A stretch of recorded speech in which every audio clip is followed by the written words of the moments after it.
Now, these anti-Israel protesters in Australia, they're lying when they claim they're saving Palestinian lives. No, they're just hurting Australians, and they've become a danger to this country.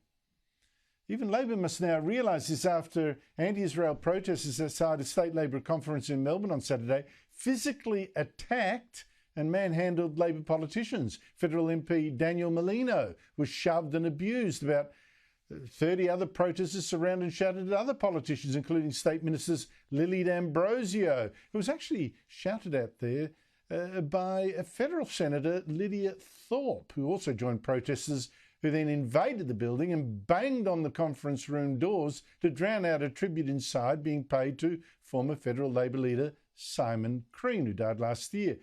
Premier Jacinta Allen was incensed, tweeting, "Today, protesters and intruders brought violence, homophobia and anti-Semitism to the front door of state conference. I'm disgusted." Well, disgusted is the right attitude to have. But will Labor now finally see these protests for what they really are?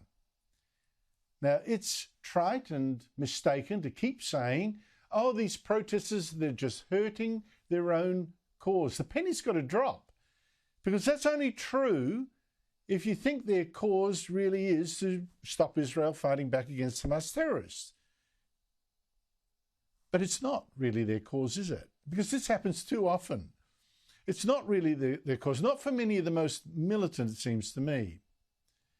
Now, a protester would actually have to be a total idiot to think that they'd be helping Palestinians by menacing Jews and blocking traffic and fighting police and vandalising politicians' offices and spraying paint all over an ABC building and cheering the mass murder of Jews by Hamas terrorists on October 7, or at least defending it. And that, by the way, was the atrocity that actually started this war.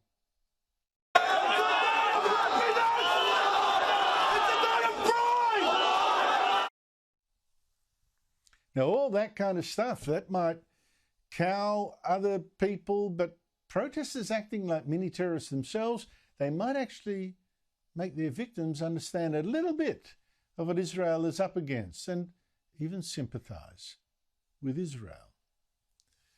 So this is a touch, really, of the hatred and thuggery that Israel has had to live with for more than 70 years. So I reckon it is now time to judge these protesters not by what they say they're trying to achieve in Gaza, but what they're actually doing to Australia. And that's particularly because nothing these protesters do here would actually stop Israel from firing even a single bullet. I mean, Israel knows it's fighting for its existence. Every main political party there has agreed on that. So Israel's not going to stop trying to destroy the Hamas terrorists who last October massacred 1,200 Israelis and raped women and beheaded men and shot children in front of their parents and kidnapped 255 hostages, more than 100 still held in tunnels in Gaza, dead or alive. Israel's not going to stop any of that just because protesters here trashed Labor Minister Bill Shorten's office, for instance, or harassed Labor MP Peter Khalil at a pub. I'm sitting exactly the same thing. Which is? I was talking to the Foreign Minister about the UNRWA funding, and there's a discussion she's having with Lazzarini, the head of UNRWA. And once that is completed, then they'll be looking at the funding. And 25 million is already gone through that.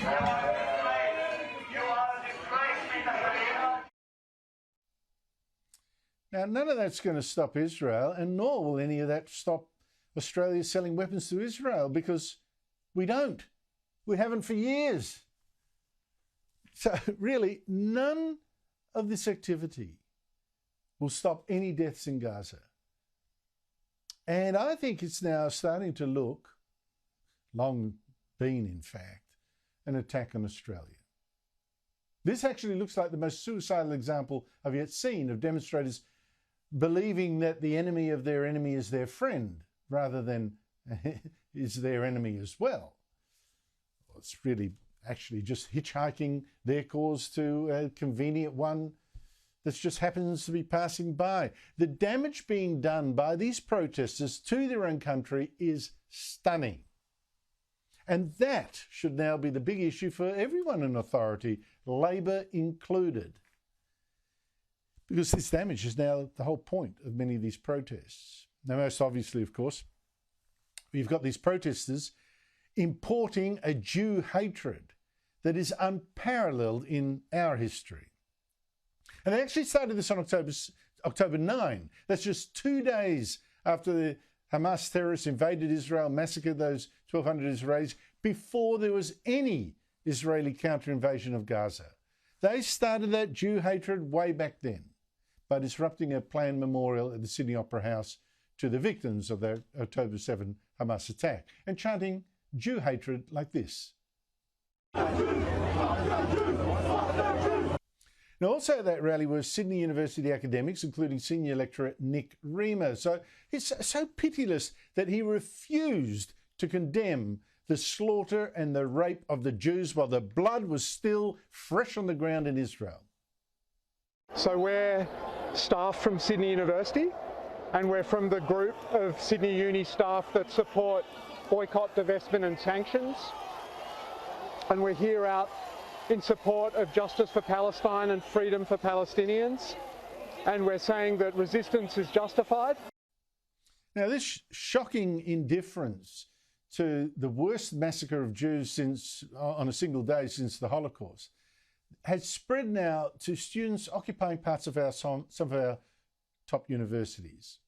Now, an organiser, for instance, of the Australian National University occupation told ABC Radio she could not condemn what Hamas had done. Not the murders, not the kidnappings, not the rapes, not the beheadings, not the slaughter of young people exactly like her. I mean, like these people killed at a music festival. I filmed the memorial to them at the very place they were murdered.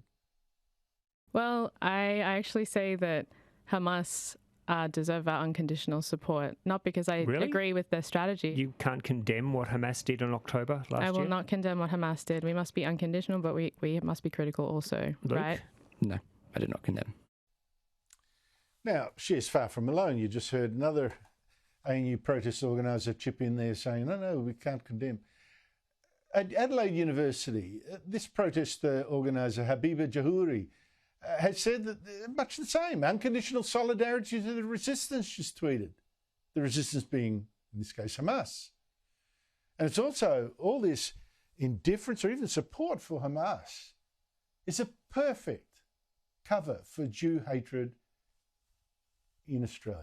Like this on the weekend in Melbourne, abuse of a protester who was at a rally to support Israel. Homosexuals can watch. You biggie have a look at you. You ugly dog. Take your little boyfriends and walk off.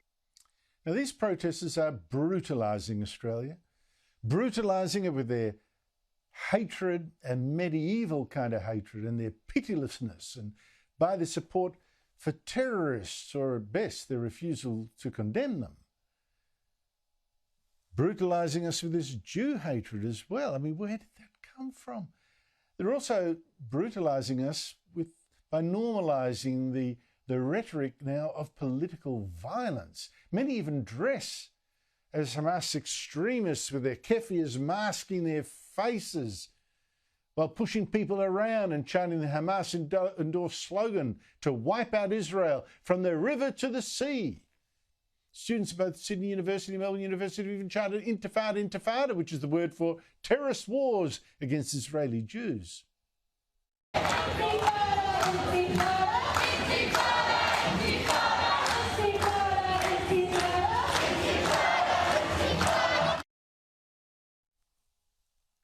It's just extraordinary. I mean, did Australian students chant, Nazi slogans in 1939 as well, mindlessly like that? I mean, it's just...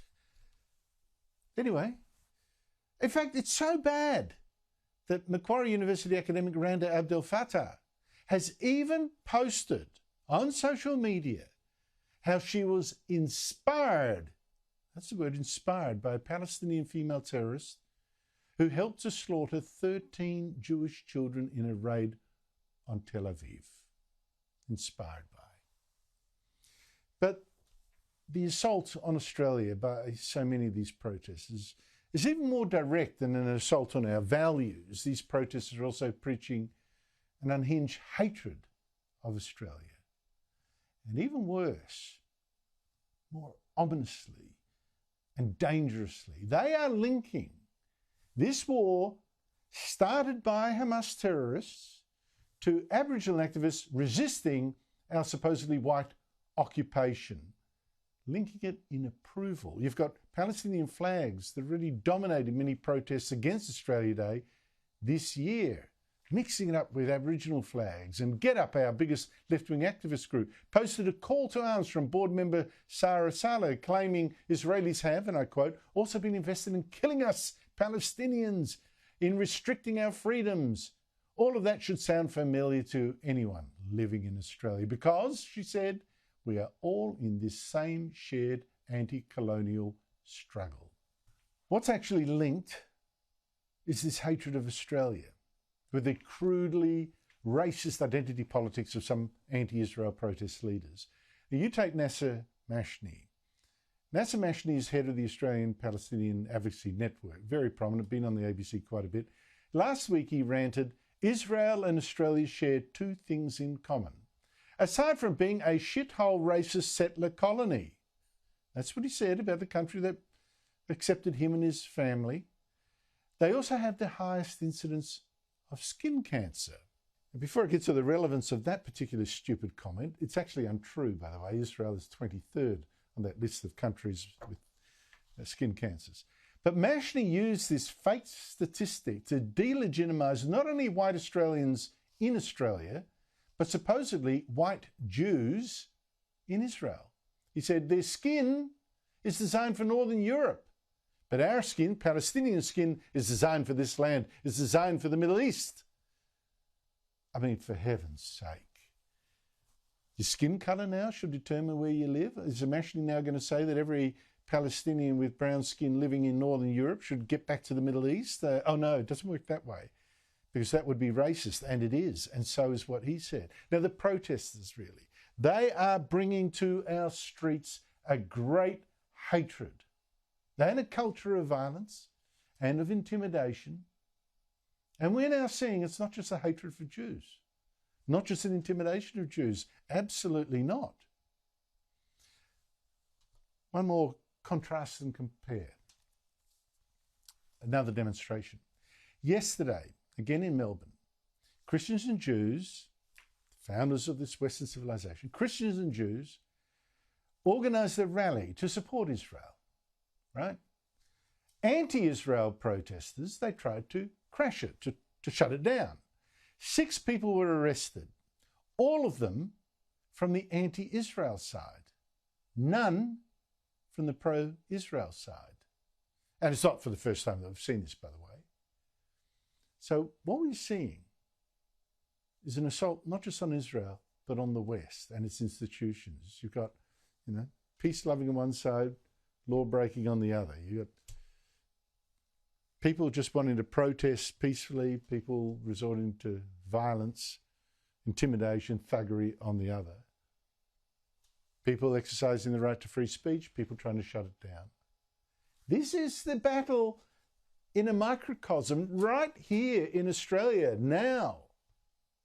So Israel is not alone in having its values, even its very existence, now challenged. And Israel must not be alone in resisting.